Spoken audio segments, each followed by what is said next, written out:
Doctor Khalid Parvez साहब।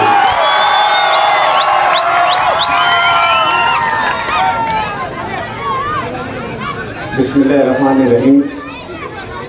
मैं मेरी बात शुरू करने से पहले एक ऐलान है कि आज हमें ये बताते हुए बहुत खुशी महसूस हो रही है कि गुरुवार वार्ड के एक जियाले, एक मेहनतकश और समाजी हैसियत रखने वाले नौजवान को मजलिस पासबान आइन जो है मजलिस की जानिब से गुरुवार वार्ड का यूथ का सदर नामजद कर रही है और उस शख्सियत का नाम है शेख शरीफ रेती वाले। मैं चाहूँगा कि इस ओहदा उन्हें नवाजा जा रहा है, तमाम लोग तालियों के साथ उनका इस्तेकबाल करें। एक बार ज़ोरदार तालियां भाइयों। आरिफ भाई को सदर अब्दुल मालिक और यूनुस ईसा साहब जो है लेटर पेश करें।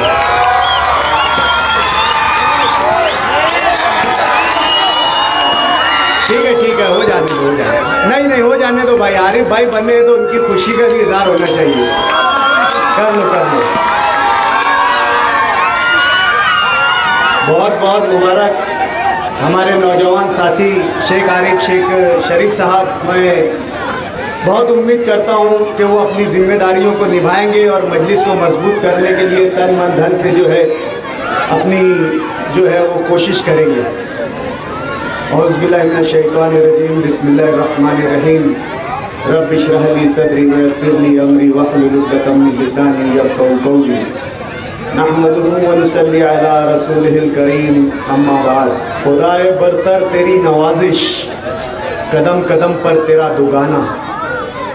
खुदाए बरतर तेरी नवाजिश, कदम कदम पर तेरा दुगाना।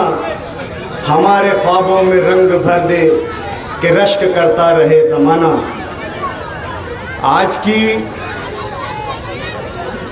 आज के इस पुरहुजूम जलसे के सदर,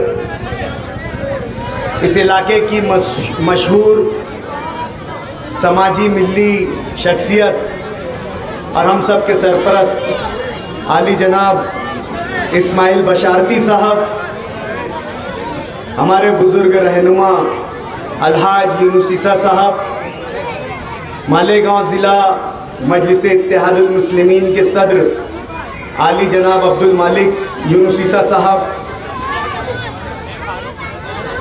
मजलिस इत्तेहादुल मुस्लिमीन के जवां साल बाहौसला कॉरपोरेटर आली जनाब अब्दुल माजिद साहब, मीडिया सेल मजलिस इत्तेहादुल मुस्लिमीन के तमाम ही ज़िम्मेदारान और मजलिस पासबान आइन के चाहने वाले हमारे जवा मास्टर साहब, तमाम ही लोग जिन लोगों का मैं नाम नहीं ले सका, और हाज़रीन जलसा, बुज़ुर्ग, नौजवान, और जहाँ तक मेरी आवाज़ जा रही है, घरों में बैठी हुई मेरी पर्दा नशीन मेरी माएँ बहनें, आज का ये जलसा 2024 में जो पार्लियामेंट के आम चुनाव होने जा रहे हैं और जिसकी पोलिंग आने वाली 20 मई को धुलिया पार्लियामेंट हल्के की है, इस ज़िमन में लिया जा रहा है। और इस जलसे का एक मकसद, एक उन्वान ये भी है कि किस तरीके से मालेगांव हल्का सेंट्रल असेंबली में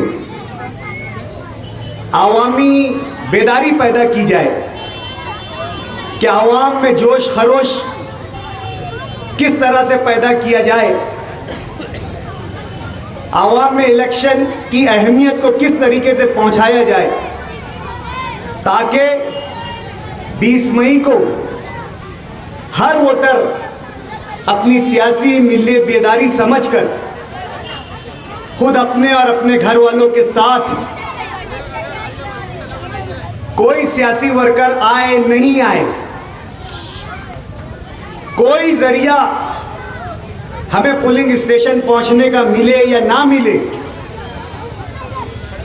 धूप चाहे कितनी भी तेज हो, मौसम चाहे कितना भी सख्त हो,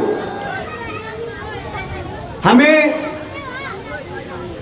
कितनी भी मसरूफियत हो, शादियों का सीजन है, लेकिन याद रखो जिस तरीके से उलमाए कराम और अमायदीन दीन इस इलेक्शन की अहमियत समझा रहे हैं, उस बिना पर हमें अपना मिली फरीजा समझकर जो है वो वोट देने निकलना है। उलमाए कराम, अमायदीन दीन इस बात की बार बार इल्तिजा कर रहे हैं कि मुल्क एक इंतहाई फैसला कुन मोड़ पर खड़ा हुआ है। अब अगर हम नहीं जागे, हम बेदार नहीं हुए, हमने हमारी सियासी जिम्मेदारी को और हमारी वोट की कीमत को नहीं समझा, तो यकीनन ये इलेक्शन जो होगा, कहने वाले माहिरीन दानिश्वर ये कह रहे हैं कि अगर इस मर्तबा भी इंडिया अलायंस हुकूमत में आती है तो शायद ये इस मुल्क का जमहूरी आखिरी इलेक्शन हो। सत्यपाल मलिक जो बीजेपी के ही एक अहम रुकन थे, कई बीजेपी के आईनी ओहदों पर बीजेपी के जरिए आए, कई आईनी ओहदों पर फायज थे, कश्मीर जैसी रियासत के गवर्नर थे और वो गवर्नर भी उन्हें बीजेपी ने बनाया था। लेकिन उनका कहना है कि डॉक्टर बाबा साहेब अंबेडकर के जरिए तैयार करदा आइन और दस्तूर जिसके हिसाब से यह मुल्क चलता है, अगर इलेक्शन में जरा भी गफलत हुई तो फिर यह इलेक्शन आखिरी इलेक्शन होगा। मल्लिकार्जुन खड़गे कांग्रेस के कौमी सदर हैं, उनका कहना है कि इस मर्तबा अगर हम वोट देने जा रहे हैं तो अपने दिल में यह ख्याल जरूर पैदा कर ले कि इस मर्तबा अगर एनडीए अलायंस की अगर हुकूमत आती है, बीजेपी और नरेंद्र मोदी की हुकूमत अगर आती है, तो ये वोट उनका आखिरी वोट होगा। ये आइन और दस्तूर को बचाने की लड़ाई है, ये इस मुल्क के कानून, संविधान और कॉन्स्टिट्यूशन को बचाने की लड़ाई है। ये एक पार्टी बमुकाबला दूसरी पार्टी नहीं है। ये इलेक्शन हमारा वजूद बमुकाबला बीजेपी है।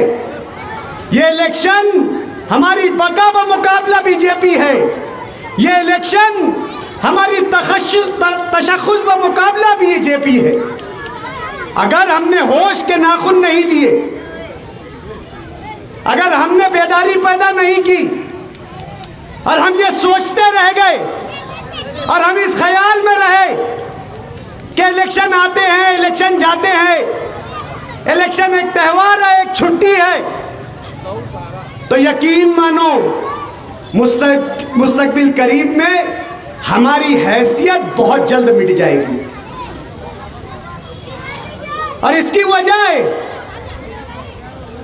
इसकी बिल्कुल एक वजह है, इतने बड़े जिम्मेदारान, इतने बड़े इंटेलेक्चुअल्स, इतने बड़े दानिश्वरान अगर ये बात कह रहे हैं और महसूस कर रहे हैं, जो जिम्मेदार है, जो माहौल को समझते हैं, जो कानून को समझते हैं, जो मुल्क की सतह पर होने वाले हालात को समझते हैं, जो बैनुल-अक़वामी सतह पर हालात जो पैदा होते हैं उनको समझते हैं, अगर वो दानिश्वरान ये बात कह रहे हैं तो वो बात गलत नहीं कह रहे हैं।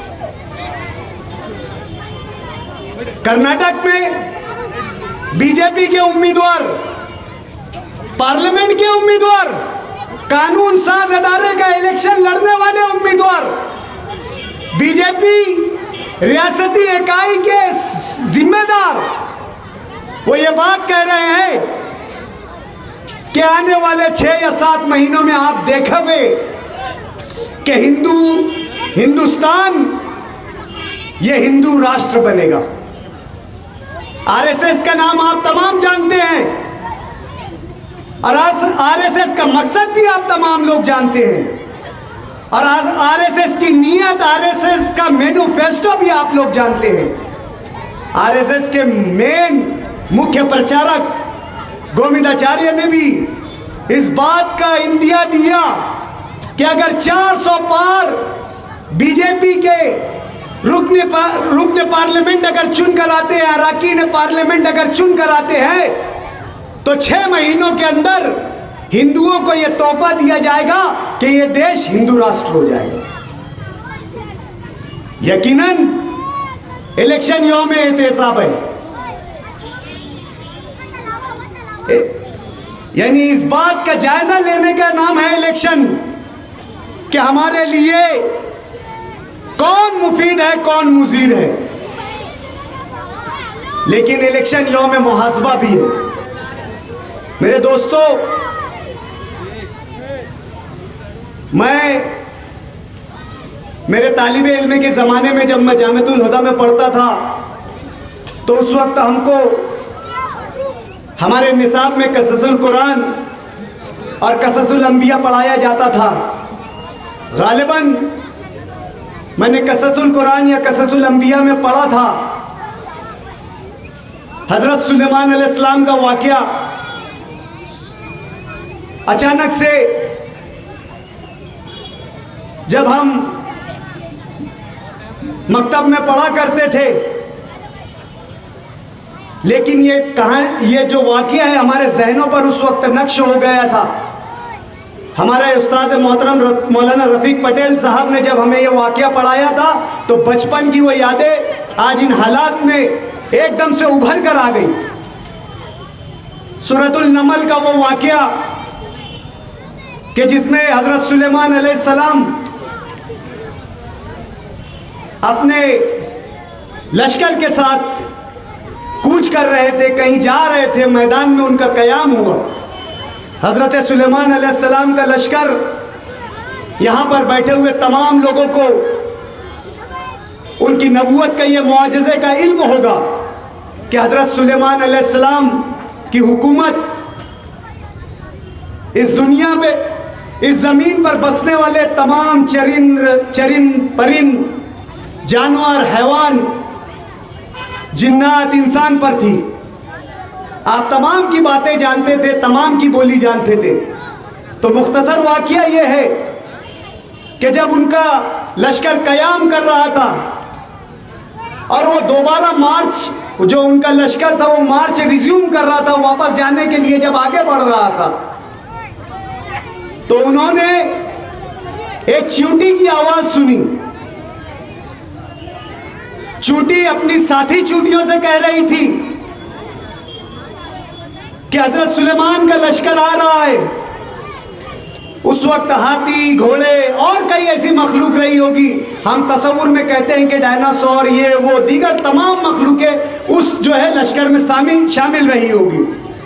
तो हज़रत सुलेमान अलैहिस्सलाम ने चींटी की आवाज़ सुनी।